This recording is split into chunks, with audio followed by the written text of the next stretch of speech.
ஓர் ஊரில் பால்காரன் ஒருவன் பால் விற்று வாழ்ந்து வந்தான். மிகவும் சுத்தமானதாகவும் தரமானதாகவும் கலப்படமற்ற சுத்தமான பால் விற்பதில் பிரசித்தி பெற்றவனாக இருந்தான். அவனுக்கு வாடிக்கையாளர்கள் அதிகமாகிக் கொண்டே இருந்தார்கள். இப்படி இருக்க பால்காரனுக்கு ஒரு நற்பாசை தோன்றியது. தனது லாபத்தை பெரிதாக்க பாலின் 1/3 ஒரு பகுதியை தண்ணீர் கலந்து விற்பனை செய்து வந்தான். வழக்கம்போல் பாலை எடுத்துக்கொண்டு சந்தைக்கு சென்று வியாபாரம் செய்தான். வாடிக்கையாளர்கள் யாரும் அதனை கவனிக்கவில்லை. ஏனென்றால் இவன் மீது வாடிக்கையாளர்களுக்கு அவ்வளவு நம்பிக்கை. சில காலம் கழித்து பால்காரன் பாதியளவு பாலில் தண்ணீரை கலந்து சந்தையில் கொண்டு போய் விற்றான். வாடிக்கையாளர்கள் யாரும் இவன் மீது எந்த சந்தேகமும் கொள்ளவில்லை. ஏனென்றால் வாடிக்கையாளர்களுக்கு இவன் மீது அவ்வளவு நம்பிக்கை.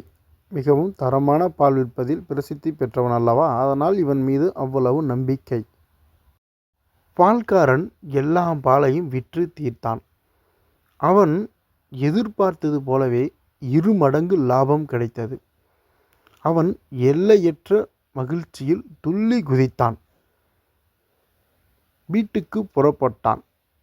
போகும் வழியில் ரொம்ப களைப்பாக இருக்கென்று ஓர் மரத்தின் நிழலில் சற்று ஓய்வு எடுக்கலாம் என்று முடிவு செய்தான். பால்காரன் மரத்தின் நிழலில் நன்றாக உறங்கிக் கொண்டு இருந்தான்.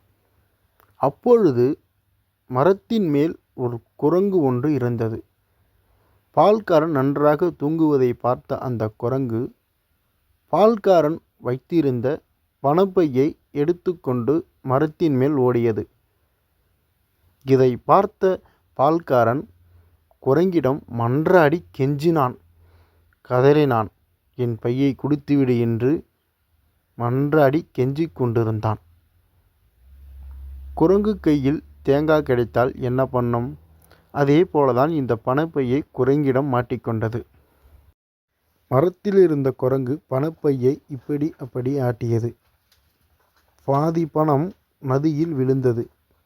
மீதி பணத்தை பால்காரனிடம் தூக்கி போட்டது குரங்கு.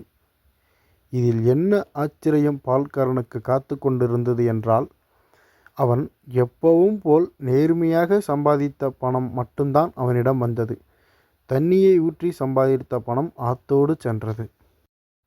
அப்போதுதான் பால்காரன் உணர்ந்தான், நம் மீது நம்பிக்கை வைத்திருக்கும் நம் வாடிக்கையாளரை பாலில் தண்ணீர் கலந்து நாம் ஏமாற்றினோம். தண்ணீர் கலந்த காசு தண்ணியோடு போனது. அப்போது தன் தவறை உணர்ந்து பால்காரன் மிகவும் வருந்தினான். மனமும் திருந்தினான்.